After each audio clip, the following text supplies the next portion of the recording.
ladies. Welcome back to the Retail Whore Podcast. Well, hello. I am so excited. This is the first all-female retail roundtable we've had. Today we have, for our retail roundtable, we have it was the episode number 133. Emma Lewis is Rare Form in Chicago and her wholesale brand, the 20th. We have episode number 99, Sasha Varni with Wish Walnut Creek. Number 91, you were like one of the first interviews, by the way, Sasha. Oh, really? Yeah. And then 139 is Sonia Mcmoran, and her store is Homework. And these are three of the strongest retailers you are going to hear. To have all of you guys here, make time and sit down with me and do this roundtable, I am so appreciative. Really quick, give everybody an introduction to yourself so everyone knows each of your voices, and give everyone a little bit of background on your business. So I'm Sasha, and I own Wish in Walnut Creek. I started it with my mom 13 years ago, and my mom is now retired most days, but she's still there a lot and helps me with everything. And so we have a gift shop, and then we expanded and we took over. There's like a adjacent building to us about maybe 6 years ago, because our baby gift department kept growing, and now we have a children's gift and clothing boutique as well. I wanted to point out, if you have seen your episode, you are once again hiding in your bedroom in your bed. Yes. We have 3 kids, 2 dogs, 2 cats. My husband's also working from home, so I locked my door and hopefully no one will bother us in here. Emma? Hi, I'm Emma, and my store is called Rare Form. It's in Chicago in the neighborhood of Andersonville, which is kind of like a little town into itself. We're very pro-small business, a lot of really strong independent retailers in my neighborhood. So it's definitely a destination if you're visiting Chicago. I started my store only about a year and a half ago. So when we had our episode, I had only been open for something like 4 days, which feels like not that long ago, but also a lot longer ago at the same time. I sell vintage and vintage-inspired home goods and gifts. I'm an art historian by training, so I'm really interested in Art Deco imagery, which is something I bring to my other business, which is the 20th stationery brand that is inspired by all Art Deco imagery, and has a lot of sarcasm and a sharp sense of humor, but combined with these very classy Art Deco 1920s ladies.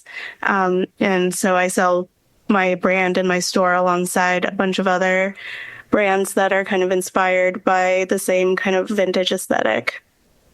I have to say, your post the other day, the image of the lady in the shark suit, what was that originally from? That was, it's like this amazing illustration of this woman, and you just see her face, and it's in the shark head and the whole full shark, and she's talking into something. What was that originally from? That was amazing.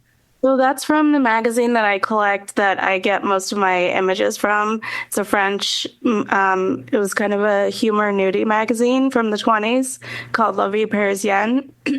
And in France, for April Fool's Day, what they do is it's like the trick that they do is they put a cutout fish on your back. So they'll like stick it on your back, and you walk around all day without knowing that you have this fish on your back. So whenever they had an April 1st or, whatever issue was the closest to April Fool's Day, they always have these ladies with a giant fish in some way. So they'll have like a lady riding a gigantic fish often, or holding a gigantic fish. And so that was one of those April Fool's Day images. So it's so weird and niche, but people love it. It's so cool. So weird. It was so good. I love it. Sonia. I am Sonia, and I own Homework in Santa Cruz, California, in case you don't know where that is. Some people don't. And it's a home decor and gift shop. We try to source as much locally or independently made stuff as we can. And then we do have stuff from larger manufacturers, but we try to, larger vendors, but we try to source from vendors that are trying to be sustainable, eco-conscious in some way. And I've been in business this month. It's 10 years. Wow. Congrats. Can't believe it. Yeah. So we're going to have a big party, I think next month to celebrate. And if you know me, I hate hosting parties. So I'm already freaking out about it. I'm always convinced no one's going to show up. Okay, 10 years. That is a long time in business. So we have Emma, who's brand new, and the two retailers that are a little bit more established, but 10 years, that's quite an accomplishment. So congratulations. What kind of events, soiree are you having? I try to keep it somewhat low key, but we're going to have a party at the store during the day. I don't do nighttime parties because I'm an old lady and need to be in bed by 8 o'clock. And we got a bunch of delicious things from Finch and Fennel when we were at the gift show. And so we're going to have some samples from them, and then some cocktails and mocktails from the Portland Syrups brand that we carry at the store. And we'll have a sale, and then we're going to be giving away this isn't going to air until way later, so I can spill the beans. We made little commemorative. We make these really cool. They're like beer can glasses that have an illustration of Santa Cruz that we've been selling at the store for years, and through that manufacturer, we were able to make these like little miniature 5-ounce beer can glasses, and they're going to have a commemorative illustration on them with our logo and that it's our 10-year anniversary, and we're going to hand those out to customers. Love that. I'm excited. Yeah. Anything that's I don't know. I go back and forth on giveaway things. It's either people only come for the giveaway things and then they leave, or they're there and they partake of everything. It kind of reminds me of and I know you guys see them, the women at the gift shows that go to every single space and just get the bag they're giving away. And the balcony's on the way and they have 18 bags. And it's I'm always what are you doing with all those bags? That's kind of what giveaways remind that can happen in that situation. Totally. So when I first reached out, it was before Christmas, I think. And I think it was obviously before the show. So there's a couple things I want to touch base with everybody on. And one is obviously catching up with how were your holidays, and then what gift shows did you attend, and what were some of your favorite things? And then I want to ask you a little bit about, oddly, because it is out there, is the tariff situation. Have you had any occurrences or invoices? Because I'm seeing now some people are posting, I just got my goods in and I got a separate tariff invoice from I don't know who issues it, customs or whatever. So I wanted to ask you a little bit about that. Sasha, take us through how your holiday is. And let me tell you before I even say anything, is that your merchandising is so good. And I like that bow concept you did. I don't remember if it was holiday or going into Valentine's. It was so damn cute. Oh, thank you. Yeah, that was holiday. Oh, but the nice thing about that collection is we continued it and got some more bows for Valentine's as well. Okay, so you're asking about last holiday season or what we found at the shows for this holiday season? How it's holiday season, and then kind of we'll ask everybody how everyone's holiday season was, and then we'll go back to the question of the show season, because I know it's a lot to get out. Okay, so holiday season was good. It was really fun. I don't think we try to beat our numbers year after year. We didn't quite make it because I just think I was blaming it on the election year. But, even after the election, I think people's spending is just a little bit down. So we worked really hard, and we did even for holiday and then going forward at finding a nice price point, like a lower price point, just basically a bigger span of price points for gifts for people. I don't know. I think we could do better. And I'm looking for this year. Well, I guess we'll wait. We can talk about that after. Or your holiday, because you do a lot of, I mean, I know Emma does concepting. I think you do, Sonia, but I know you do heavy concepting. So what were your top concepts for holiday? For last year? Yeah. So we definitely did a big girly bow moment. Then we did, let's see, I'm just looking around the store. As far as Christmas goes, we start with Christmas, and our store is set up like a house. So Christmas starts in one room in October, and then it takes over the front of the store as well after Thanksgiving. But we did bows. We did we called it like the vintage champagne kind of cocktail look that was really sparkly, but in the vintage way. I loved that area. And my favorite table in Christmas was when you walked in. I don't know if you remember seeing a picture of this. It was rainbow glassware from Glitterville. So it was like the real opaque, like coupe glasses and champagne, the flutes and all different glassware, and like jewel tone rainbow. We made a tree out of, so I got like a cake stand, like a layered cake stand, and made what looked like trees out of this rainbow glassware. Love. And then we had we always have a more traditional red and green, kind of a vintage Rudolph look. So kind of all over the place, but that's how our store is. It's set up in lots of different little vignettes. So it's not one overarching theme, but it was really fun. Is it actually in an old house? Is it? Yes.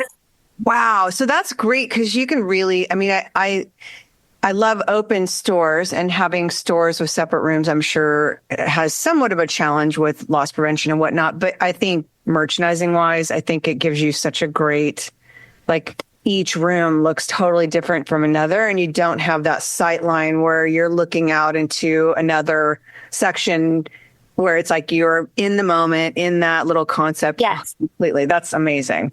It works really well for us because our stores become known as a one-stop shop. So, people will come in with their list. And it's like, I need a men's gift for someone's, 40th birthday. I need a baby gift. I need something for my best girlfriend.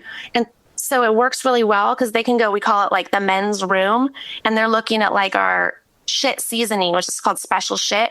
And it's very like manly and funny in there. And it's not strange because having to be next to like a really girly, sparkly corner, I love that. I that's one of those dreamy concepts that I'd love to be able to like set up like separate rooms like that. Cause I mean, even just the display that you can do into that just stays within its own little bubble. Yeah. Come on down and help us. I would love to. I'll be in California in 2 weeks, but I'll be Southern California.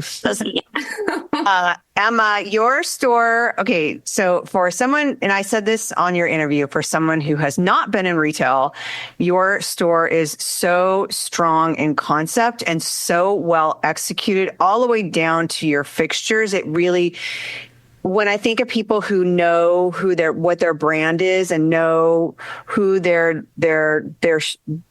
presenting to, you have one of the strongest concepts as a retailer that I've seen. And I'm saying that with 100% heart, that it's truly awe-inspiring that you literally just started retail.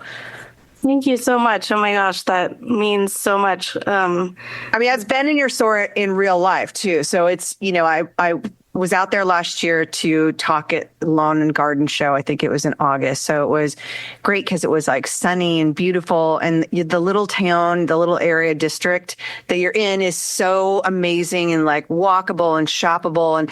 But your store is so well done. Thank you. Thank you. I really appreciate that. Yeah, I think the concept really it started earlier than the store because I had my brand first. And so I had already been looking at so much inspiration from the 20s with the cards that I was designing. And so having had the card brand, for about 3 years, it's still not too long, but having had the opportunity to work at festivals and kind of develop that, bringing in more and more items each time of like, well, what would happen if I branded my own candles or my own matches? That kind of experimentation I got to do before I opened the store. But yeah, a lot of it all of it is just learning as I go. And as you know, listening to pretty much every episode of your podcast, and you learn a lot from that too. So tell us a little bit about your holiday, because you concept very strong. I know you had a really big bar theme. I think when I was there in the summer, you had this like Italian coast with lemons and sardines, and which, by the way, I am obsessed suddenly with sardines and sardine cans. I didn't even do the show, so I don't know where this is coming from. So I'm just saying that. But tell us a little about your concepts and which was one of the strongest concepts for you. So it's hard. It's hard to say because this was only my second holiday, and so for me, I took kind of a leap into just bringing in more Christmas decor than I did last year. So last year I brought in a lot of stuff that I had from when I just had a little space in in one of those joint, artist spaces. And so I had a lot of vintage Christmas. I had some kind of red barware and green barware that I brought out. But I didn't go super heavy on the Christmas specific. I really focused on gifts, and I'd only been open for a few months. So it was really totally new. So this year I brought in more ornaments. Something that was really successful for me was doing the ornaments, not going super heavy on the ornaments, because there are other stores in my neighborhood who have every single kind of ornament you can imagine, and that's their thing. So I didn't want to go too far in that direction, but I really did the cross merchandising and, had the champagne glass ornaments in the bar and the coffee ornaments in the kitchen section, and, just really heavily kind of used that cross merchandising for the kind of sections that we have in the store. So the pantry section had these really cute Tupperware from Cody Foster. Love Cody Foster. Yeah, so it was an experiment for me. I brought in also I brought in a vintage. It's a revival of a vintage ornament brand, the Shining Bright ornaments that Christopher Radko, they bought the rights to Shining Bright, which was a brand from like the 40s through the 70s, I want to say, maybe a little later. And they use the original packaging. They're really like reproductions of these designs that go back to the 40s. And that was really, really popular for me. I sold them in sets, and I broke up some sets and binned them. And I had a lot of people telling me, oh my gosh, this reminds me of my grandma's tree. My grandma had the originals of these. And of course, not many have survived because it's been 60 years or however long. And so they were really excited to be able to buy that same design of ornament.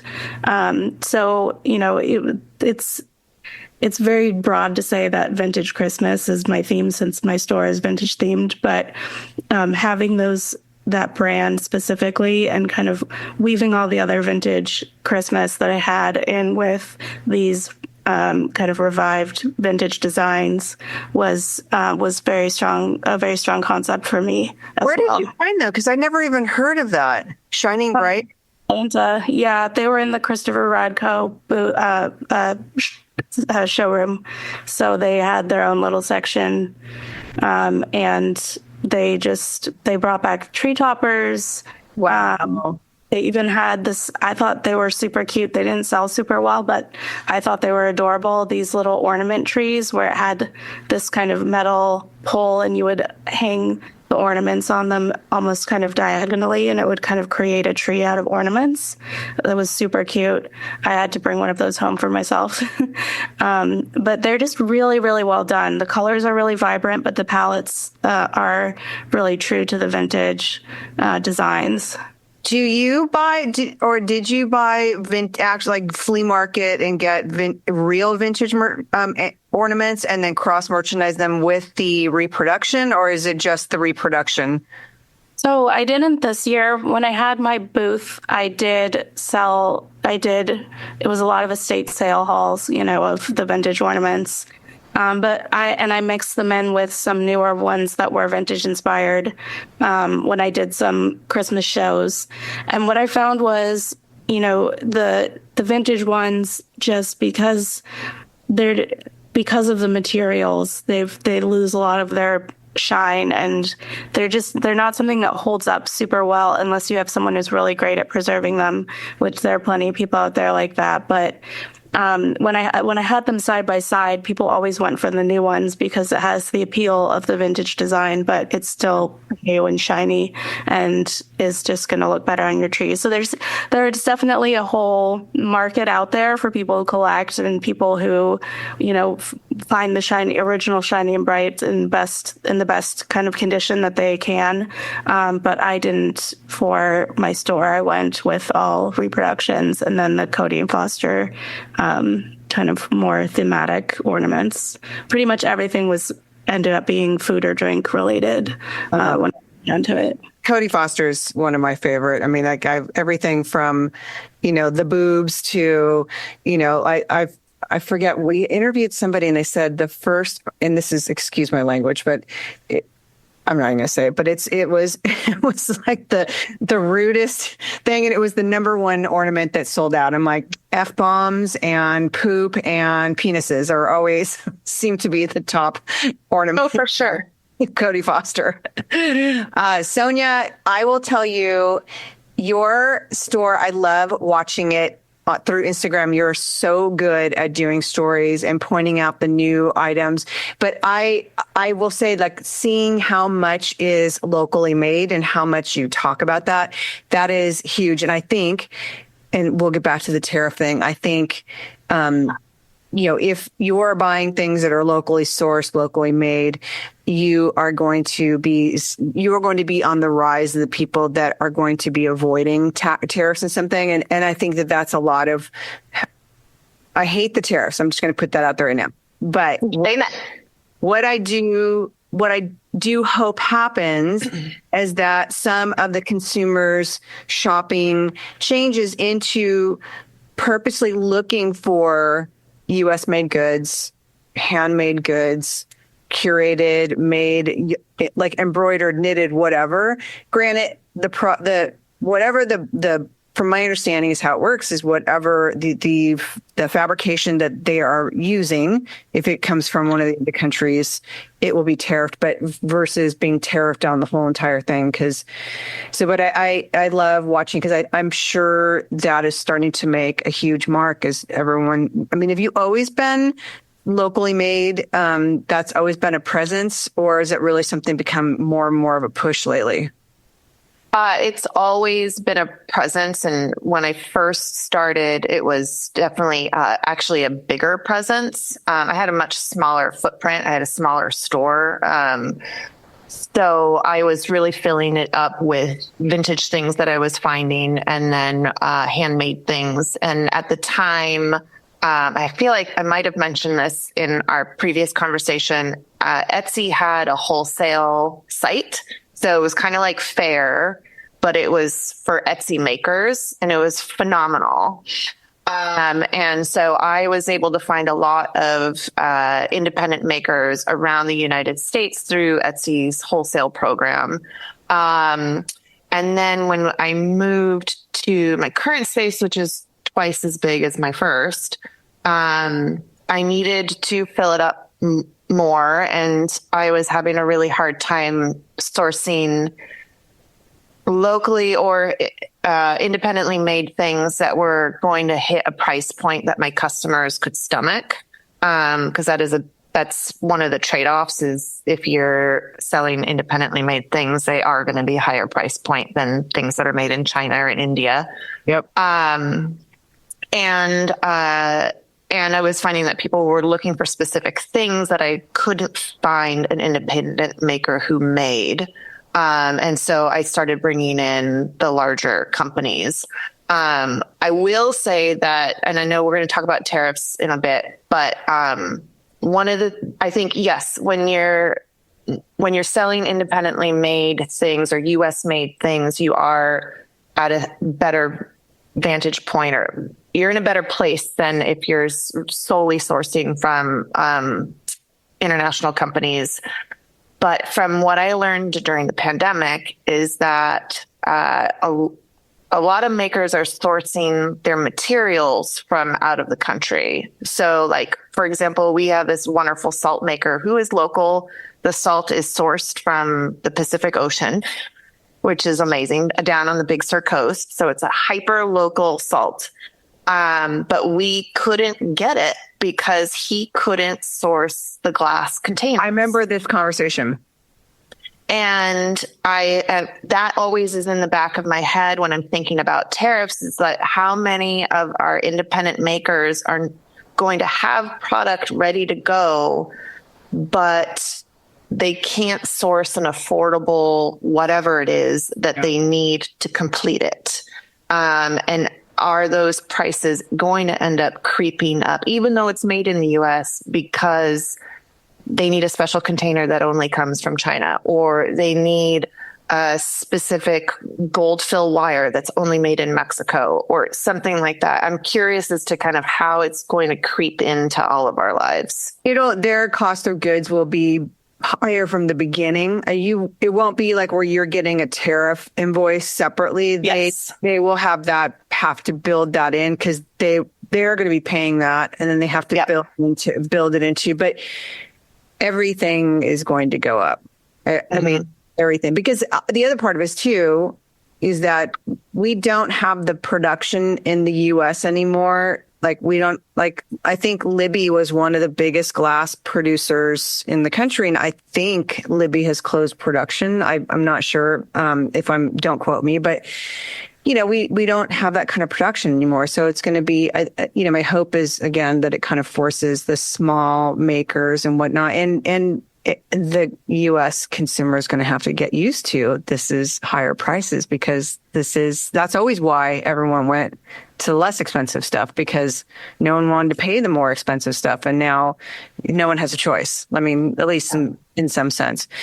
Tell us a little bit about how your Christmas went. Our Christmas, our Christmas actually went really, really well. We beat our expectations, which I was shocked by. Wow. But I will say that I think that we beat our expectations because we hustled so fucking hard. Before, I feel like it was kind of like, okay, it's holiday, and like, I'm just going to expect that people are going to come through the door, and it worked out. And this time I felt like, oh no, like I need to plan pop-ups and events, and I need to plan excuses to get people through the door. Whereas in the past, I haven't had to do that as much. So that was a lot more exhausting in that, like, every weekend we had some kind of event, an excuse to get people in. And I think the other thing that was in our favor is that a very, very well-known, independently owned fabric store moved onto our block. So they're, I think, 3 stores away from us, and they have international recognition. So people like specifically come to Santa Cruz to go to Hart's Fabric. Hart's Fabric. And yeah, and they're amazing. I wish I knew how to sew, because I go in there and I'm just oohing and ahhing about all the fabrics and patterns and all of that. But we ended up getting this they ended up, I think, moving in October. And so we ended up getting this like huge flush of people parking next to our store and wandering in, being like, oh, I didn't know that this existed. And that really, like, we just got an increase of foot traffic just because of this fabric store. Wow. And so that really helped with our holiday numbers as well. And I got to say, like, people who sew tend to be older, retired folks with, money to spend. Yeah. And they were spending it. And I was very thankful for that. In terms of concepts, we don't go too heavy on concepts, but we did this past Christmas. We decided to go. We had the two versions of holiday. We had our magical white Christmas with all these ceramics and stuff that we had brought from Accent Decor that were kind of like this snowy white idea. So one of our front windows was all just this idea of this, snowy white Christmas. And then the other concept was bright, colorful Christmas. And that was mostly through Bloomingville, who had made these amazing honeycomb Christmas trees. Oh my God, they're so cool. I'm obsessed with those. And so we went crazy. Like, I normally don't go crazy on holiday decor stuff, but I was just like, fuck it. Like, let's just get it all. And if we'll just use it for display. And if it doesn't sell, whatever, it's a display cost. But what we've seen in the past is everything that we use for display, people end up wanting to buy. And I'm like, great, let's put a price tag on everything. And if people want to recreate this at home, they can. And in the shop on the back wall, we have these two giant, they're kind of like boxes, because they're spaces on the back half of our building that had been built out to be offices or bathrooms and stuff like that. So, but they pop out into our space. So we have this top layer that you can't really access, but you can see. So we always use that for design, display, some kind of concept that we do. So we just turn those into a winter wonderland with these honeycomb trees. And the whole box was just covered, multi-layered with all these trees. And then we had these string lights that came down that did like kind of like a rain pattern. So it looked kind of like it was raining or snowing or whatever it is that you wanted to imagine. And then we had our kind of back stock of trees on the sales floor for people to purchase, and they all sold. I will say that the lesson that we learned is that customers come to Homework for color. They don't come to us for neutrals. So all of our white stuff was left behind, which is fine. We just put it on sale and it found their homes and stuff like that. And but when we went to the gift show in January, both Caitlin, my store manager, and I went into it being like, okay, no neutrals. We're going all color. That's what people want. And so far it's been working. That's before we jump into that, because that will be our segue into talking about the gift, is, you guys all sold what I call overt holiday merchandise, where it's like Santa and snowmen and trees. And did you, because I will admit, like when I was a retailer for Burt's and buying for Burt's, I stopped buying overt holiday products because I could not sell it. And every single season I was fucking putting it on sale or packing it up. And when I would pack it up, it was like, Two's Company, everything's 18 or 24 units. So, if I had 12 left, it was like, okay, we're just going to reinvent this next year. And then it got to the point where it was like the same 12 things were coming out every single year. And then we put it to sale like 75%, just get off it. No one wanted it 75% off. I'm like, I call it the Hobby Lobby effect and the Home Goods effect, because they get it in so early, so much. Like Hobby Lobby gets holiday in July. I think they start getting trees in, because I'm buying them, unfortunately, for the showrooms in the middle of summer that we're doing holiday setups. but by the time normal retailers put it out on their floor, Hobby Lobby's knocked it down to 60%. And same thing as Home Goods. And it sounds like for all appearances that you guys all sold your holiday really well, which is fantastic sounding, because it's that I feel like that's rare now. I may be wrong, but it feels like more and more people are going away from like Christmas decor that's for sale versus I'm going to make this everyday stuff look like Christmas. Yeah, I will say that I think the biggest challenge is, especially with seasonal decor, is that you can't compete in price either with Hobby Lobby and Target and World Market. Yeah. And so I feel like the things that got left behind were things that we had all these like colorful bottle brush trees from Bloomingville, and they were so pretty. And every time I've had bottle brush trees that I've pulled out of my garage and used in display, people keep asking, "Oh, can I buy that? Can I buy that?" So I was like, "Oh, we're going to have bottle brush trees." And then they sat, and we were wondering why. And I think it was Caitlin went to Target, and she was like, "Well, that's why, because Target's selling similar bottle brush trees for half the price." And it's like, well, and so I think it's challenging because you want to have seasonal decor for the folks that want it, but you have to kind of almost predict what the big five are going to offer and not offer that and offer something completely unique. And I mean, that's when going to your small independent makers is key, because they're not going to show up at Target, or there's going to be some janky ripoff of it. But yeah, I think that's the way to do it. But every year it's a gamble. Yeah.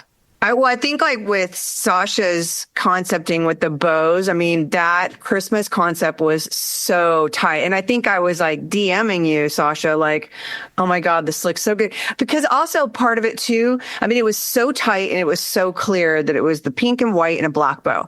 But what also made it to me so cohesive and so tight was you weren't 25 SKUs deep in it. You were, 10, 12 SKUs. So it was strong. It was there. It was abundant. It was yummy, but it wasn't so much where it was overwhelming. And I feel like, yes, bows are trending, but that hasn't hit the Christmas vibe yet. So it feels like you and Emma with your vintage and finding that line that is reproduction 40s, which is amazing. It sounds like both of those were ways that you kind of were able to supersede what the big box people are doing. Yeah. So my question is now, bows specifically, like when we went to the show in January, bows are everywhere now for Christmas this season. But I'm like, well, I already did that. So what do I do? Do I still ride the trend, or but I don't know what the new thing is, because it was like every showroom is bows, bows, bows, So that's always something that I don't really know the answer to. How much do we go deep into that again? For me, I've written, because it's going to be a trend that's going to show, because I was just looking in, I forget what fashion magazine, and, gifts trends start in fashion, like years ahead. And there's the whole, I call it petticoat junction, like all like the very tiny little floral prints and the petticoats. And that's where the bow thing came from. I feel like that style is going to continue. It's like, look how long the damn unicorns lasted for. And the rainbow. I mean, that's the very beginning. So I'd say easily you have another year of it, because it's still showing up and trending in fashion. I mean, if you saw it's huge. Yeah.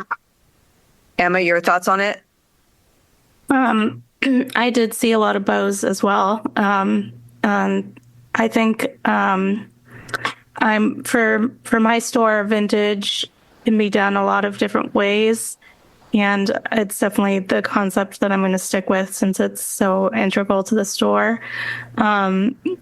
But I was definitely looking at the shows for a different kind of vintage than just like the kind of Norman Rockwell Santa kind of mid-century. I mean, mid-century Christmas, I feel like has had its moment, and my vintage period is more like the 20s, and even a little bit earlier. So Art Nouveau.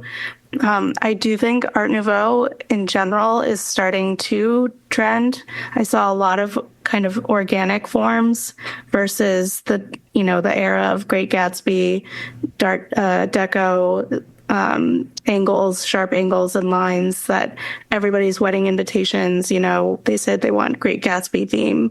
And I'm starting to see a lot more trending towards bringing in the Art Nouveau organic lines and forms into. So I'm always looking for a way to bring that into holiday and just have, the same thing Sonia said, just have a different kind of vintage than you're going to see at Target, because vintage has been around for so long. You're going to see mid-century everywhere.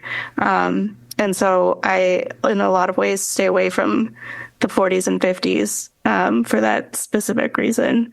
I didn't find anything off the top of my head that was like blew me away as much as I did last year with the Christopher Radko ornaments. But I'm definitely still looking. I'm someone who will be shopping for a holiday, for the next however many months. I didn't just get it all done and move on.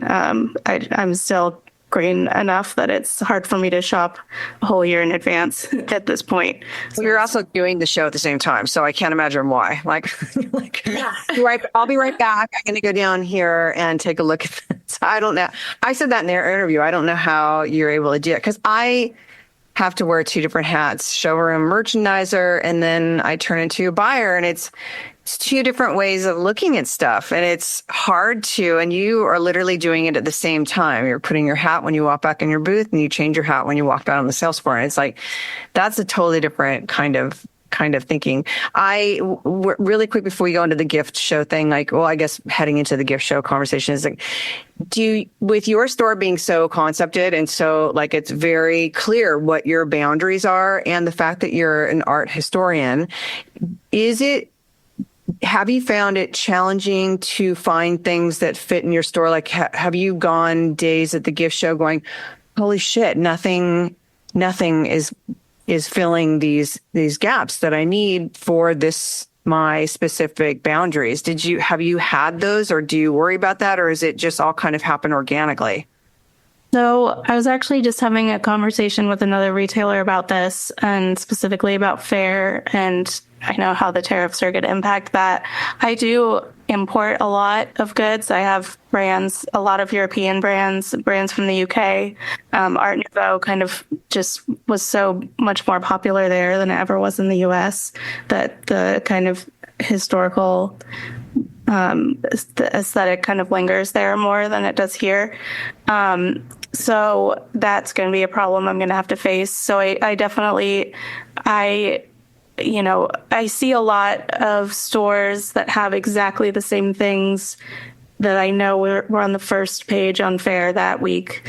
It's, a problem that everybody knows, with Fair, that a lot of stores are just having the exact same things in their stores. And so when I use really weird search words and very niche search terms when I'm looking online, and I will go to the 300th page and not just the first page. I don't know if that means anything in terms of the algorithm, but I dig really, really deep. And once I find a maker that is within my aesthetic, I stick with them, and I'm always looking for what's new.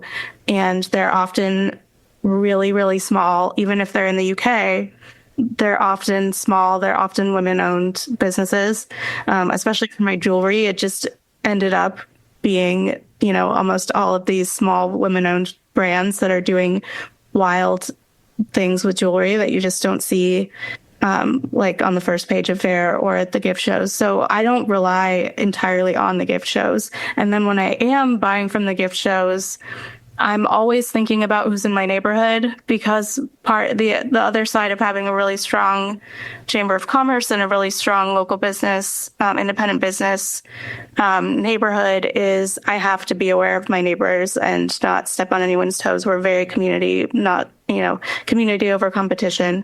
And so I know I can't go into creative co-op and buy everything and be done. It's just, then I'll look exactly like one of the other stores in the neighborhood that really, often in the gift shows, I'll zoom in on like one object that I'll just see when I'm walking down the hall, and it's a showroom I've never been in before. And I'm like, that's the thing. Last year for me, it was these tulip-shaped glasses that were in a tiny showroom that had almost nothing else. I had to really dig deep to make the minimum besides just this one tulip-shaped glass. And I could not keep it in stock in spring. It was just people were losing their minds over this glass. And it was like, pink and purple for the cup part. And then the stem was, it was shaped like a tulip. And now I'm seeing other brands picking up that and picking up on that and doing their own versions of it. But I'll just zoom in on that one thing that like, this is my aesthetic. And then I will often be able to find, cobble it together with what else is in the showroom. And it's that selective. When I go to the gift shows, I really have to dig deep and look for those kind of rare moments where I'm like, this is definitely my concept. This is my thing. And I'm still learning so much. I mean, I'm so new. I've been experimenting with bringing in more of the larger brands too, because they do sell really well, obviously, and trying to find that balance. But in terms of what you're talking about, of my really hyper-specific concept, which I identify really as Art Nouveau, even more than Art Deco. Art Deco is more well-known, so that's why I tend to say Art Deco. But that aesthetic is... I'm just always on the hunt for something that's organic, that's, unique, that's presenting, nature, or, the bug theme has been very good for my brand as well, or for my store's concept as well, that trend. Well, like I said, I think that I interviewed a couple of people last week as my mother-daughter team, and they have started doing concepting. Like before they go to the shows, they go through the catalogs, they have an idea of what they want, and then they go in and they, I say this a lot, you get to the gift shows, especially new buyers that aren't as versed in it, or it's their first show, and you get there and it's like there is a shit ton of stuff, and it's like everything from the really amazing showrooms like the creative co-op that you walk in and literally you could buy everything, or down to 180 where you go through and it's concepted, so you can definitely find things that fit it. But I think the more you understand either your brand or your concepts, I think that helps really hone in on your decisions and create very cohesive statements. Sasha, for all of you guys, what were some of your favorite things that you saw at the show this time, whether it be a trend or an item or whatever? Okay, let me think. I wrote notes, but now I don't know if that was anything about that. Well, something that I saw, but I didn't buy from them, but I really, it's inspired me, and I want to do for one of our holiday looks a safari theme. So I saw, Creative Co-op always has a, amazing showroom, and it gets me inspired with some of their displays. So they did like a little bit of a safari corner, and that it wasn't what I wanted, but it got my brain going where I'm envisioning this like leopard, but girly, glitzy kind of safari glam look. But I did not find it yet. So if anyone sees anything in that department, send it my way. Sounds like you're ahead of the curve. So you may have to camo some creative search words. And then I think that was the only new, because like I said, bows I've seen. Nothing's popping in my brain right now that was like super new and exciting. And so part of that, like I was listening to your roundtable with Nathan, and he was saying, he waits for some of it and does it in the summer. And I do the same thing. I used to think with me, it was like a commitment issue. Cause like, what if I find something better? But I think, what he was saying, and I agree, is there's so much that can happen throughout the year. And like, for example, one of our biggest holiday sellers ever was in 2020. We started having one of our local vendors make, I don't know if you remember seeing these. They were a snowflake ornament, a beautiful ornate glittery snowflake. But if you looked closely in the snowflake pattern, it said "fuck 2020." That's awesome. So we came up with this idea, and I think that was the year during COVID where we couldn't get any of the product we had ordered. So we were like, what are we going to do? So we brainstormed with this vendor, and she brought her first delivery to us Thanksgiving weekend. We sold in 1 month, Thanksgiving to Christmas, we sold 500. We called them fuck flakes. Oh my God, that's amazing. So like, I want to leave room for like that it item that might pop up later, but then it's kind of scary when the it item doesn't present itself. There's a lot of words I think you could replace that. I know. It's like we've got to sit down and brainstorm. There could be a lot. So I don't know where I was going with that, but I guess it was just that I'm not quite there yet, but I know it'll come. Well, but I know there's people that do their shopping in January, and it's like, I could never do that because one, I didn't want to fucking look at it. I'm like, right. Just packed it up. I literally don't want to look at it. But for like Andrew in Curious in Hermosa Beach, he's like, and I think the guys at Cursive as well. Which a lot of people, it's fresh in their minds. They know what they just packed up. They know what didn't sell. They know what did sell. And it's also, if you are going to order it and you do a big holiday presentation, it's when all the vendors show their products, because they've just come off the China gift show, which is in October, and they will show it. And if they don't get enough orders on it, then they won't produce it. So that's why you'll order something and it's like, why didn't we get it? It's like, because we didn't get enough orders. So for the people that are doing a lot, that go in and like write some major numbers, and it's a trend that's trending, that's one where it starts, but it's also, getting your numbers in right then and there. I said to Andrew, I'm like, I can't. And that's why he said, well, I eat a gummy, just so everyone knows. Cody Foster, he eats a gummy and then off he goes into writing. And I'm like, oh my God. Sonia, what was your favorite for the gift show? Because which shows did you all do? You did Vegas, right? Because I missed you. Emma, you did Atlanta and New York. Well, but I didn't really have time to shop in New York. You do you have Jay either? No, I was by myself in New York, so I didn't get to do much shopping. I really just shopped in Atlanta. And then Sasha? I just did Vegas.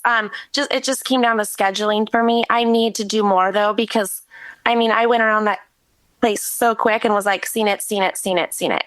So it just was it was a weird month with family stuff and all that. And I just couldn't make it anywhere else. But I need to figure that out for summer, because it was, a little, at least it's easy and inexpensive for us to go, but it was a little disappointing in that I was like, gosh, I've been seeing the same stuff for 5-10 years in some of it. So, well, I think obviously COVID made a huge impact on releasing of new things. And then, then stuff started coming out again and started like kicking stuff back out, and like it became, but I think just like retailers, I think wholesalers also have been feeling that with the election year and whatnot. And quite frankly, I think a lot of people are still comparing their numbers to pre-COVID or during COVID with all the checks. And I think people are still thinking they're, quote, down, when it was like really kind of monopoly money everyone was spending. And judging against truly 2019 numbers is really what you're looking at. But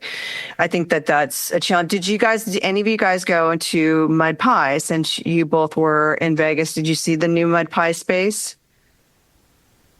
I did not. I did. Did you know it was bad? Yeah, I heard that. And then I, I don't know. I'm not sure if we're going to go forward with mud pie. And then it just kind of fell off my list because I was looking at the new stuff and I was like, well, I can do that later from the catalog if I decide I need anything. Mud pie. I know there were some ups and downs with it, but it's still one of my favorite lines. And we do really well with the gift. There's certain stuff, but the issue I have is that our local Safeways now carry mud pie. Oh, yeah. So I'm very specific. We buy a lot of our children's gifts. We'll still do, but I'm like, how do I explain that to my customers that it's they can get it at Safeway? It's wow, Safeway's carrying home goods. Or home? Yeah. What do I just call them? They're carrying a lot of our brands. I guess they're saying it's like a test market, but unfortunately for us and for our local reps, it's our area. So it's a bummer. I've dropped a lot of brands because of that.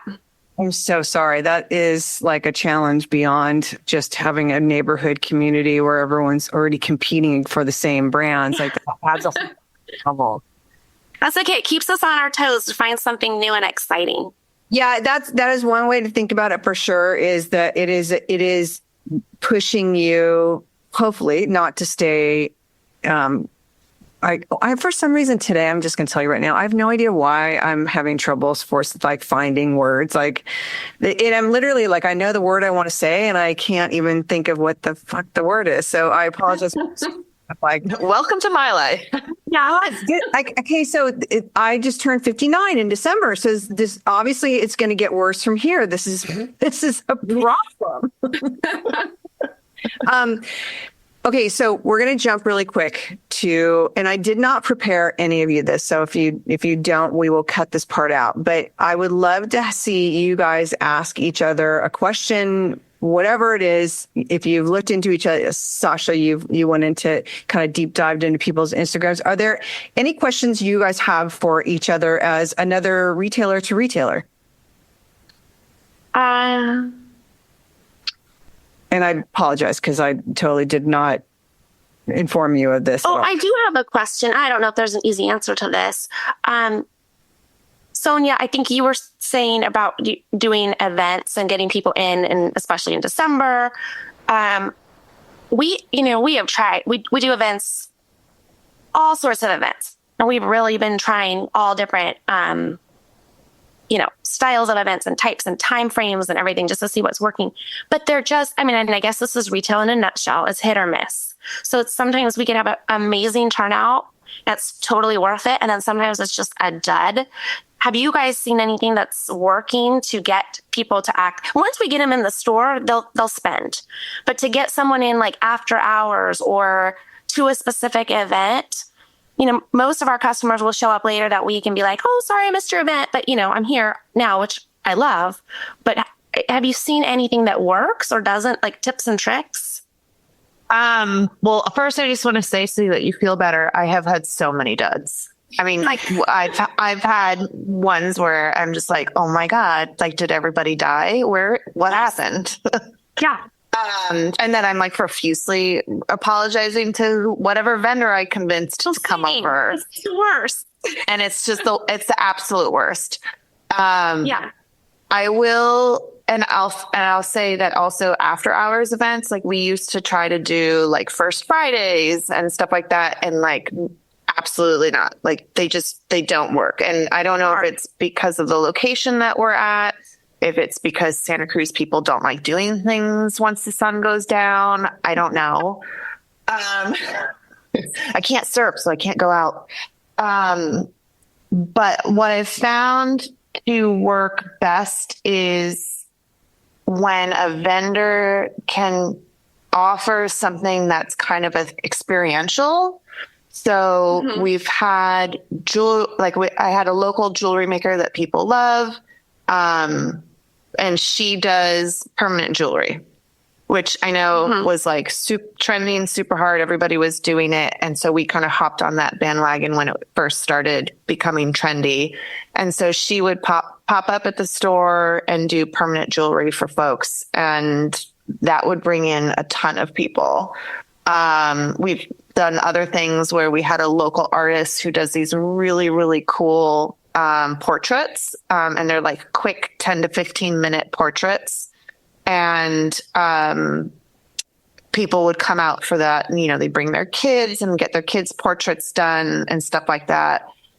So I'll say, like, if it can be something other than just like having a maker pop up with a table, but like go one extra step, that where you're offering something that's unique to that day.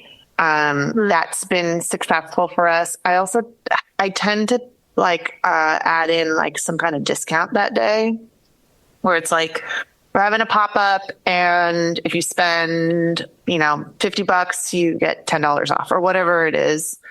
And that will also help drive traffic. But it is so hit and miss. Yeah. Okay. So it's not just us. No. But have you had events in your store? Who? Emma? Oh yeah, I've had a few. And they've also been hit or miss. My problem is I just really don't have the space to do what I want to do. We had a paint by numbers night, and one thing that I learned from another business in my neighborhood who does a lot of events is they said you have to charge money to get people to show up. If they didn't pay for it in advance, they're just going to be like, oh, I don't know if I need to go to this. But if they paid $60 already, then, then they'll be there. That's great advice. So Yeah, I think we're going to try that too. So the only events I've done have been paid and, pay in advance for tickets. And then I also do a discount. Like while you're there, you get to shop and you get 10% off or 15% off everything. The most successful one I did was for the holidays. I did one. I think next year I'm going to do it once a week, every week in December. I just did a come do your holiday shopping after hours and with cocktails. So, I opened up some of our cocktail mixers. I made my own cocktail on the spot. And it turned out really well. And it was just 2 hours. They even paid, to come and do their shopping. I mean, it was only $25, but, I sold it as, you're getting cocktails, you get to drink while you're shopping and you can avoid the crowds, and, called it a cocktail night, and people came and they all, and, threw in the 10% discount. My store is pretty small. And so it can get kind of, difficult to move around during the holidays. And so I think that appealed to people. And so I think I'm going to do that again. But when it comes to like sit down events, like the paint by numbers, and I did an embroidery night, everybody raved about them, but I can only really fit 10 people max in there. And it was so crowded, just in terms of people being able to shop, to move around the store. I had to put the table right in the middle of the store, and then it blocked off traffic to, the second half, the whole bottom half of the store. And so that's something I would do them every month for sure, if my space just allowed for more people to sit around a table, because the community seems to really enjoy them. Well, I wonder if you had them more often, and you even had a higher price point, if that would help, because then there's almost a scarcity thing. Like, if I don't buy my ticket now, I'm going to miss out on this event. And it's like, I don't care if it's $60, but I need to make sure I get in because there's only 10. Because Barbara from Daisy's Mercantile, she was on the Roundtable with Nathan, and I don't know if we talked about it then or another conversation, but she built out a classroom downstairs in her store. And she has all these people, like the lady that owns Hester and Cook was supposed to come and do a tablescaping event. And it was downstairs. She did the tables, all the products that she used to do that were all there in the classroom. And she said, because of these, like, they're selling out in minutes. And I don't know how many people she can have in this classroom, even though that's all there is. But by having them she's having them more and more frequently, and they're not inexpensive. Like one guy, I forget the artist's name. He takes photographs and like maps and whatnot, and he does embroidery on them, and it is the most insane looking thing. They're the coolest installation. He's come and done a couple of them, and I know they're not inexpensive, but they sell out literally within minutes. So if you keep doing these events, I can imagine you start getting where people want to know more and when's the next one. And then you get that scarcity thing of like, there's only 10 spaces. Like that's almost in some sense kind of a blessing. Like there's only 10 spaces. Yeah.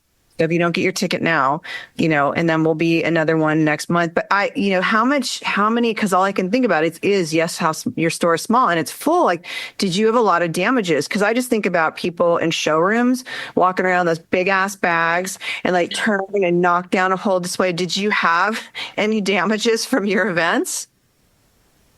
I didn't, but people were very obviously uncomfortable trying to move around each other. I will say on the opposite end, in terms of events, I'm trying something really different this year. You've probably heard of Record Store Day and Stationery Store Day. It's a little bit less well known, but since I'm in the stationery community, I know a lot of stationery stores. It's an incredible day for them. Every year I started Vintage Store Day. So I'm doing this. It's an event. It's on May 17th, but it's, as opposed to being in my store, I'm actually reaching out to all of these vintage stores all around the country to try and kind of create this day like Record Store Day, but for vintage. And it's been, it's totally grassroots. I'm cold emailing, Googling, just trying to get every vintage store on Instagram that I can find to fill out my little Google form. And we've just gotten some press about it, which is helping. But it's so interesting because it's a different kind of community because it's all store owners and we're all communicating about how we're going to get our customers to engage with this one day. It's kind of like Small Business Saturday, but just for, specifically for vintage stores. And it's been just like such a community making event for me already, just being able to talk to all of these different stores and how enthusiastic everyone is being about it. So it's kind of like the opposite when I was having trouble with doing the really small events. I was like, well, what if I do something national, Wow. What day is it? Because, a lot of vintage stores listen to us as well. And let me see what date this is supposed to release. What's the date for the event? It's May 17th.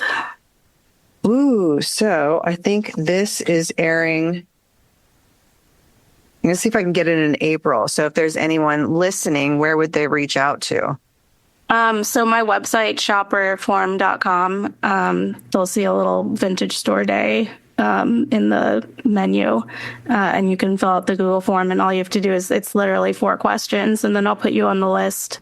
We're over 130 stores in 27 different states. Wow. So we have, New York and LA and San Francisco, and obviously a huge list in Chicago. But then we also have, Des Moines and Lexington and Arkansas, just all over the place. And it's really been, so far, obviously the organizational part is a lot, but it's so far been a really interesting way to meet new people and meet other store owners and kind of tap into this community that already exists, but in a different way. Yeah, well, you're taking this on because you not only now have a retail store, a wholesale line, you have a small child, and now you're spearheading this. God damn, woman. Good thing you're young. Partner, another store that's partnering with me to help me out. They're much bigger. They've got 2 stores and they have a great presence in the Chicago vintage scene. So I at least am not doing this by myself, which is helpful. It's amazing, though. I mean, I think anytime you get involved in some big event and you're helping create it, I think it's so good for the industry. And I think it's so good for your growth and your stores' visibility. I think that I'm so excited to see this. And what we'll do is we'll make sure we put a link in it. If you could send me the link, and then I'll make sure we forward it, and that it'll be in the show notes for everybody. Does anybody have any other questions for each other? I did, but it's a little controversial. Oh, good. I love controversial. Sorry. How do you deal with shitty customers? I know a good answer to this, but I'm going to let. I will say 99% of the people that walk in through the door are amazing, and they're sweet and they're supportive and they're understanding if something's not working or whatever. But every once in a while we get really, just real assholes. And I always feel bad for my employee. I have some employees that are very sensitive and they take it really personally. And, I always try to tell them, like, it's not you, it's that person. That person's having a shitty day or has a shitty life or whatever. But I just don't know, like, how do you deal with it? And like, I guess to piggyback onto that, like, how do you deal with the occasional bad review on Yelp or Google that, like, all you can do is reply to, and you can't delete it. You can't, you're just like, oh, that's there forever because you felt like somebody didn't say hello to you in the right way. Yeah. Tell my employees, whenever it's one of my employees, I always tell them to be like, it's not me, it's my boss. Like, especially if I'm not there, just be like, oh, I can call my boss or I can text my boss and, oh, she's not responding. There's nothing I can do about it. Just put it as much on me as they can. And, I did have one review where somebody was basically calling my antique prints fakes, which is a really damaging, thing to say to someone who's selling 100-year-old prints. And I don't know that I handled it the best, but I did learn from somebody in the wedding industry. It's very, very hard for me to do because it's not my personality, but they always said, kill them with kindness. And I try so hard. I mean, it's like I said, it's really not me.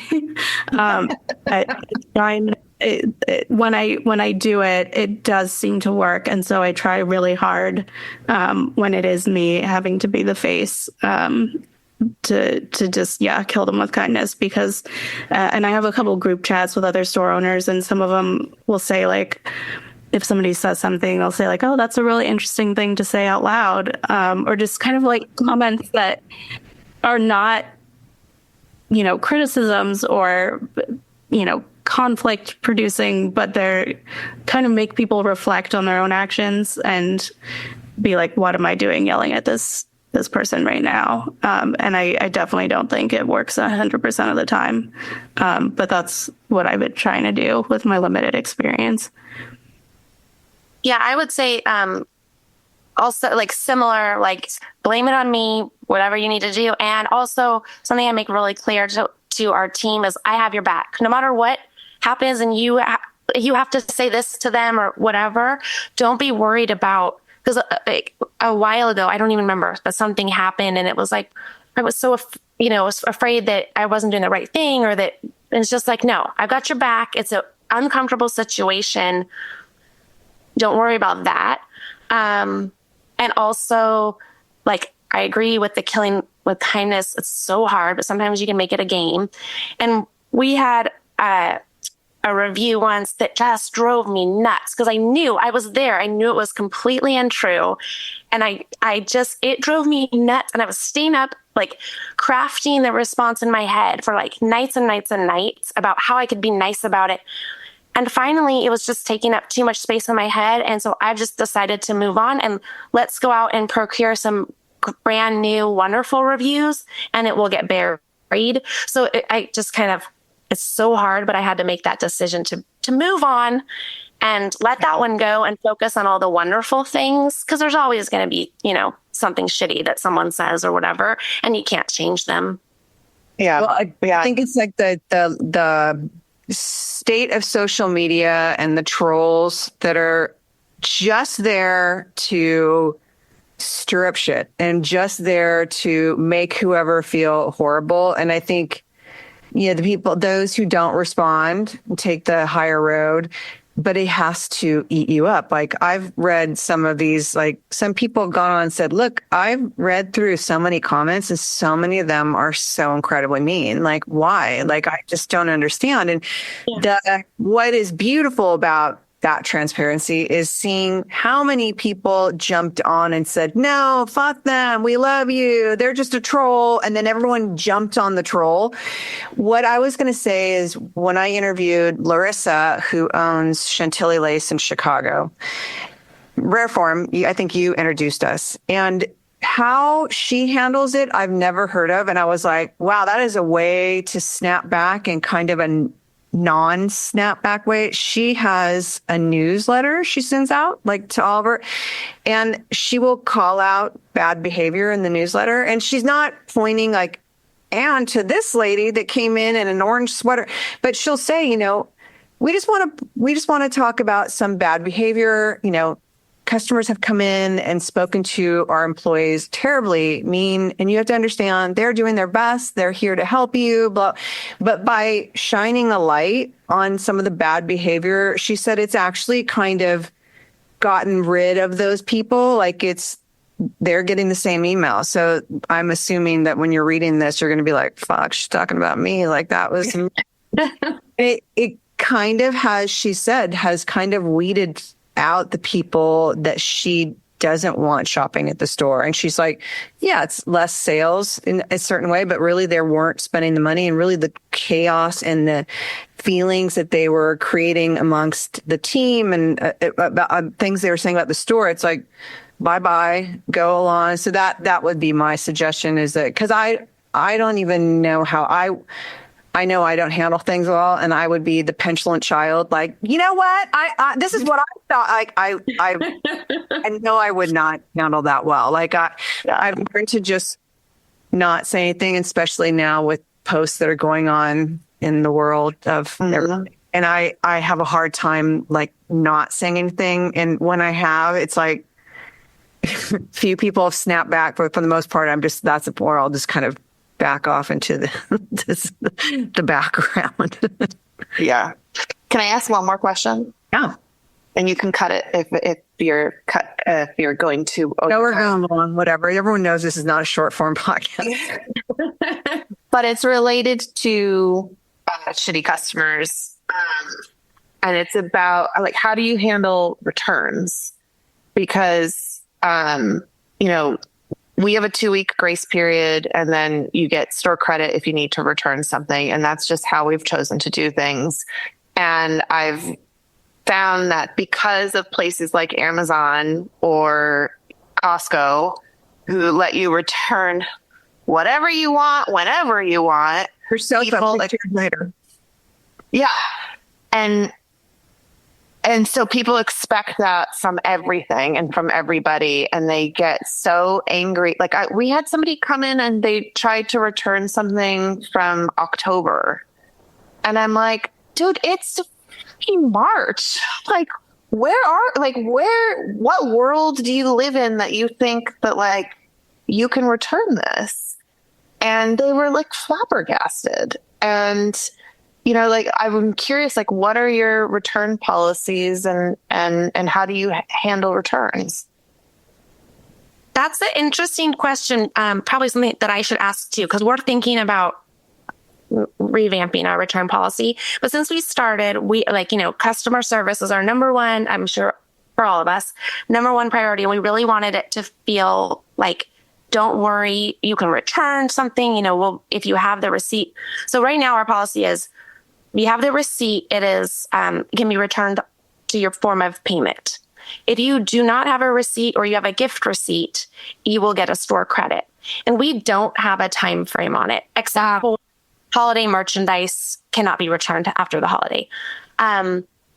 So I'm going back and forth on this, because this January was like one of our biggest, and so we just started doing gift receipts like last year. This January was like our biggest return exchange rate we've ever had. And so my initial thing was, one, don't give people gift receipts unless it's something that they ask for. Like, I'm not sure if this is the right size, because when we're putting a gift receipt in a candle, like usually if I were to get a candle, if it wasn't me, I would maybe re-gift it or something. I wouldn't take it back. But once I see the gift receipt, it's like, oh, that'll be easy. I can go get something, So it's an invitation. Right. But it's now I play devil's advocate. It gets all these people in the store, and they typically, they're going to exchange it, and typically they end up spending a little bit more. So as much as it's driving me crazy, we're not, on the store credit, we're not losing that money. And in fact, we may be gaining a little bit more, but it still is driving me crazy. So I don't know. It's just something that's been playing around in my head for a few months, and I don't know the answer to it. Well, my question is, like, if you don't if it's an open-ended return and someone brings something back, say you don't even have that product anymore, like, what do you do with it? Yeah. We take it back. Wait, what do you do with it now that you got it back? Like, do you merchandise it back into this lowly tomato candle? Like, yeah, because I figure, we've merchandised some weird, there's always, I feel like there's something weird that you've had hanging on for a while. Like maybe we've had a lowly tomato candle that's sitting there for a while that we'll just, work it in and it will sell. But I'm not opposed to putting on a time limit at all. I think that's probably smart. There's not a lot of people that have open-ended. Nordstrom's, and obviously Costco. Yeah. Yeah. And I think when we opened too, we don't have any gift stores or children's stores around here. So Nordstrom was our only, if you want to call it, competitor. So we were trying to match that. Yeah. I don't know that it's totally necessary anymore, but I think that's definitely a good question. And the thing about the gift receipts, do we make it that easy or not? Because they can still come exchange it without the gift receipt. So how do you? So they can still exchange it even if they don't have a receipt. Yeah. So if it's a gift, and even if they don't have a gift receipt, we'll exchange it or give them store credit. How do you know? What? How do you know if it's your store? If you, our tag is on it, and we know everything in there. But yeah, our tag is on it. This is the suspicious retailer that used to work at Anthro. The people go through the trash. So I'm like, how did you know it really came from you? Actually bought it. I'm all suspicious, jaded. I know. We've had pretty good, we've had pretty good luck, but it is just, I don't know if that's better to get them in the store with the gift receipt or to not invite them to exchange it. I don't know. Well, so we always ask people at checkout when they're buying a gift, we'll ask them, do you need a gift receipt? Mm-hmm. And they choose, the purchaser is choosing whether or not to provide a gift receipt. Because the last thing I want is to have somebody come in to exchange something and they don't have because we don't take returns without a receipt. So, and that's mostly because, we have loyalty programs, so people get discounts. And if I don't have a receipt, I don't know if the purchaser purchased full price or they got a discount because of their loyalty points or anything like that. So that's how we verify. Oh, that makes sense. So I always put it in the hands of the purchaser about whether or not they feel like whoever they're gifting to is going to potentially want to return something. And I will say that the reason that we don't do refunds, and again, don't quote me on this because I don't know if this is 100% true, but from looking at our POS, this is how I'm understanding it, is if somebody purchases something with a credit card, you end up getting a fee from your credit card processor.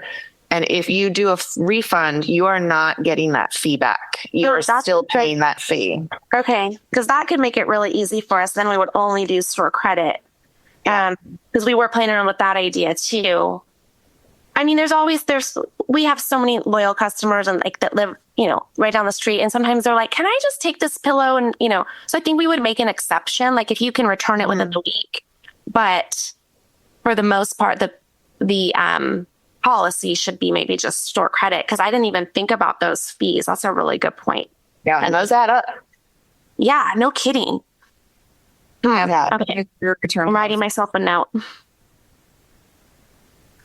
Mine is, yes, the same thing. It's a month, but you have to have a receipt and it's just store credit. And I've had, people fishing to try and get their money back because they bought a glass and then broke it. And it's somehow, our fault that the glass is breakable. And it's like, just the other day I had someone write me and say the top of the glass just snapped off, and I was like, oh, it's a wine glass, it's fragile.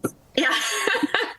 You snapped off. It has a stem, that's what's, you got to be careful with it. So it's something that I find, because I'm so non-confrontational, really hard, but I'm just really surprised at like the guts some people have to like ask for their money back or ask for a return when on something where it's like clearly not our responsibility. So yeah, I'm in the same boat.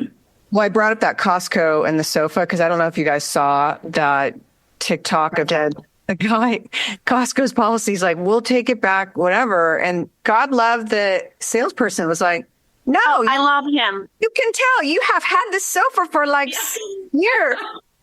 And it's people, honestly, people will try anything. And then them turning that back on, like, as if it's your fault. That's where you have to go. This is on you. This is not me. Like, these are normal policies that most stores outside of a few, Costco and Nordstrom, but these are normal policies. And I think making sure people understand that you guys are small, privately owned. They're not big corporations. You don't have the backing the Costco's, the Nordstroms, these companies have. Like, you guys are a small company. It affects you, each of you. It affects your families. It affects your livelihood. It's like this, and those fees to return, if you're returning back to the credit card, that affects your profit margin. And I think that, and God forbid you gave them a discount and then now it's even less. And it's like, I think that when you explain to customers, the ones that are going mental in your store, is reminding them that this is a small, privately owned store. This is not a big operation, and which is why I hope that you shop here, is because we are small and private. But that does mean that we have rules we have to go by, and you're still always going to have those people, always. And it's those people that you have to just be able to let go the water off your back and let your team know, like you were saying, like, this has nothing to do with you. This is them having a bad day. And because I have seen some major meltdowns in stores, and it's like I when I had my stores at Fred Siegel, like I thought I was all that in a Big Mac, and I was like 27, and like I had stores at Fred Siegel, and I thought we were the shit. And so I unfortunately acted like that. But there was situations at the Fred Siegel sale where it's everywhere is 50% off. It is a final sale. It says it everywhere. And I would still have people coming back, and they would be cussing me out, and I'm like standing there cussing right back at them. It's like, not for your team, but I just, I was the worst. So I guess I'm not. I guess what I'm saying is I'm not the best person to listen to advice. But as I've gotten older, I can tell you that it really is the other person, and it's not, it's not you guys. But I feel for retailers that have to go through that, because that's obviously an everyday situation that you have to deal with that does impact your financial profit margin. The profit margin at the end of the day affects the numbers. Yeah, right. Sonia said something interesting that I brought up another question, and we don't have time for it. I would love it, Sonia, if you could email me just any success you've had with loyalty programs, because we've never tried something like that. So we use 5 Stars, which is a loyalty program that a lot of stores use. It's costly, but I will say, as someone who's tried the cheaper options, I always go back to 5 Stars. It works really seamlessly. Like, you can kind of like set it and forget it if you want. They have like automatic promotions that they'll send based on like various triggers. So like they'll send birthday coupons. They'll send like if somebody hasn't been in a while, they'll send them a coupon. And I have noticed that it brings people in. Like every day there's a handful at least of customers that come in. They're like, oh, I got a birthday coupon, so I decided to come in. Or, oh, like I got a coupon, whatever it is. They got a coupon and it got them through the door. I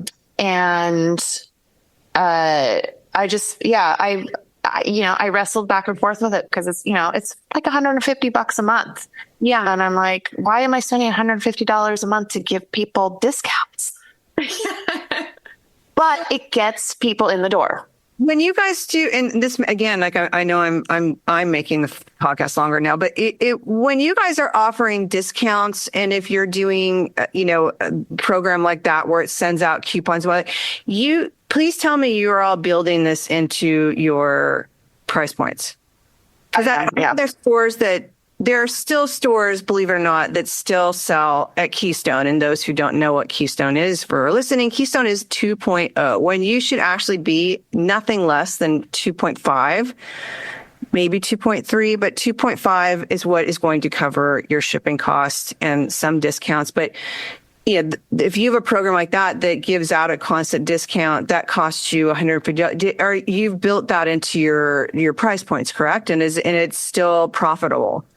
Yes. And there are items from certain companies that are set for, it's not MSRP because it's not suggested. It's MRP. I don't know, where you have to charge this amount and you cannot go above it. And for those products, we make them non-discountable. And we tell people, like, you cannot use your 5-star coupons on this item because we do not set the price for this, and this is at its bare minimum margin. And for the most part, people are fine with that. I also make like all of our pantry food items non-discountable because you don't get you can't really build in that 2.5 markup for food items, and then then you're also dealing with loss if it expires and da da da da da. So yes, but for anything that can be discountable through our loyalty program, we are building in that to make sure that we are hitting our margins, whether or not somebody's using their $5 off or their whatever it is. Okay. I just want to, because I know when we first talked, I was talking about open to buy, and everyone's all, what the hell is an open to buy? And, it's all these little things that I think a lot of new and seasoned retailers don't realize, that when they're offering discounts and whatnot, if you aren't working at a profit or you are not working at a markup that's covering some of this, you're actually losing money, which is, at the end of the day, obviously not what you want. But I think that there's a lot of new and, established retailers that still are charging not enough. And, the MSRP thing certainly does not help. Like, I remember we sold Jack Black personal care at Burt's Pharmacy, and all their holiday packs were like $55 value. It's only $39. I'm like, what? That's not even 2.0. Like, Jack Black, are you paying the freight? Are you paying for what? So it's good that you put these things are not applicable. And Sasha, sorry, if you end up having any questions about 5 stars or loyalty programs, just email me. Oh, yay. I appreciate that. Thank you. Ladies, thank you so much for your time, because we have gone into, now we are almost an hour and 40 minutes. This may be the longest one. And I love this conversation. Tell everyone a little bit, or tell everyone where they can find you, website, Instagram, all the things, starting with Sasha. Okay, so we are Wish Walnut Creek. It's wishwalnutcreek.com. We have a full e-commerce website. So almost every single item in the store, you can order there for shipping or pickup if you're local. And on Instagram and Facebook, we are at Wish Walnut Creek. And again, we have a gift shop and then also a children's shop that's expanding rapidly. Emily. Wow. So you can find us at shoprareform.com. We also have an e-commerce site, and our Instagram is Rareform Chicago. And then you can find my brand, the 20th, on Fair at wallpaper.fair.com. It's our direct link. And also on, it's actually the same Instagram account, Reform Chicago. Are you repped by anybody? In California, I am repped by Kadoami. Okay, that's what I thought. I didn't want to shout that out, but I love that they are your reps because they're a fantastic rep group, and they're all. Who is that? That doesn't sound familiar. The rep group? Kadume, is that how you? I had to read it. How do you spell it? It's CADEAU and then AMI, Kadoami, the French. Okay. Thank you. They've got some great lines. They also rep San Francisco Mercantile. They've got some phenomenal lines, but they're solely a road rep agency. Cool. Sonia? You can find homework online at shophomework.com, Instagram and Facebook at shophomework. And then we are in Midtown Santa Cruz if you're ever on the Central Coast of California. Guys, thank you so much. It's such a joy to see all of your faces again and get caught up. And also just like three smart women that you bring so much to the table and so much value. And I just know that our retailers are going to love listening to the second conversation with all of you guys. Thank you so much. Thank you. Such an honor to hang out with you guys. That was really fun. I'm so glad. Thank you so much.